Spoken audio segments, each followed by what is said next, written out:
Hello, everyone. Today we have a very interesting story about a lazy boy who turned out to be quite smart. By the end of this story, we'll see how even a lazy person can work harder and overcome laziness when the right motivation is found. But that's not all. While we listen to this tale, we'll also pick up some new words and learn how to use them in sentences, making English practice both fun and easy. So stay with us till the end. Once upon a time, in a small village, there lived a young boy named Ryan. He stayed with his parents in a modest house on the edge of town. Ryan was known for being very lazy. Every day he helped his father in the fields, but his task was only to chase away the birds that tried to eat their rice crops. Most people use sticks or slingshots to scare the birds, but Ryan didn't like moving too much. Instead, he came up with a trick. He built wooden poles in different parts of the field and connected them with ropes. This way, he could frighten the birds without standing up. He could simply lie down and relax. Ryan's father worried about his laziness and often thought, "If I fall sick one day, how will Ryan manage all the work?" Still, since Ryan always found ways to finish his tasks, his father never scolded him too much. But one summer, during a dry season, Ryan's father fell very ill, and suddenly Ryan had to take care of the entire field alone. He tried his best, but he wasn't used to hard work. After a few weeks, the crops began to wither and die because they didn't get enough water, and Ryan couldn't save them on his own. That night, Ryan sat outside under the stars, feeling useless and disappointed. "Why didn't I ever try harder?" he thought. "Now my family's hope is gone." The next morning, Ryan heard some noise in the village. Curious, he went to see what was happening. A soldier was making an announcement.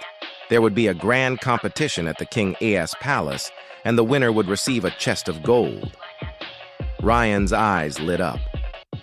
"This could save my family," he thought. Without hesitation, he declared that he would take part in the contest. The villagers burst into laughter. How can someone as lazy as Ryan win against strong men from all over the kingdom? They mocked, but Ryan ignored their words.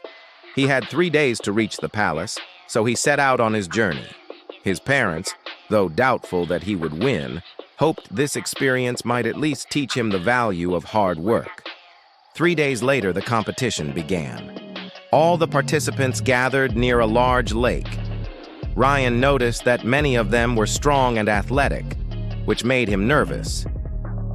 How can I possibly beat these people? He wondered. Then the rules were announced. They had to cross the lake, and the first 3 to reach the other side would qualify for the next round. At the signal, everyone jumped into the water and started swimming, but Ryan stayed back. He thought, "There's no chance I can win by just swimming." Suddenly, an idea came to him. Ryan ran into the nearby forest, collected some broken branches, and built a small raft. He used another piece of wood as a paddle. "This isn't a swimming contest. It's about crossing the lake. I may not be strong, but I can be smart," he said to himself. As the others grew tired from swimming, Ryan paddled steadily across the water. Slowly but surely, he overtook many of them. In the end, Ryan reached the other side in 3rd place, just enough to qualify for the next round, along with 2 other strong competitors. The next day, the final challenge was announced. Each contestant was given a huge wooden block, and the task was to push it 1 kilometer to the finish line. Behind them lay a variety of tools, but they could only choose one to help. The first contestant quickly grabbed a rope and began pulling the block. The second chose a long piece of wood to use as a lever. Ryan, however, didn't rush. He stood back, observing carefully. "I can't win by using strength. I must think of something smarter." After some thought, Ryan picked up a small knife. The crowd murmured in confusion. How can a knife help him move such a massive block? But instead of pushing, Ryan began carving the block. Slowly, he shaped it into a round ball. After an hour of hard work, his block was no longer heavy and difficult to drag. It had become a giant wooden ball. Ryan pushed it forward and it rolled easily. While the others struggled to move their blocks step by step, Ryan's wooden ball raced down the road. With determination and clever thinking, Ryan overtook both of them and was the first to cross the finish line. The crowd erupted in cheers. No one had expected the lazy boy to win.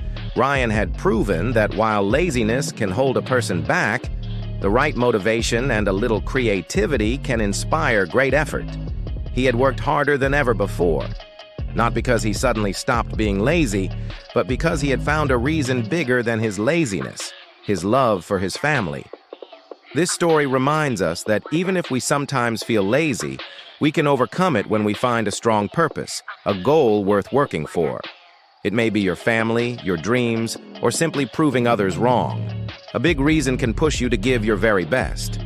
Today, we also learned new words and sentences through this story. Remember, learning English can be enjoyable when you practice regularly. So keep listening, keep learning, and keep growing. Don't forget to subscribe. Thank you for watching, and I'll see you in the next story.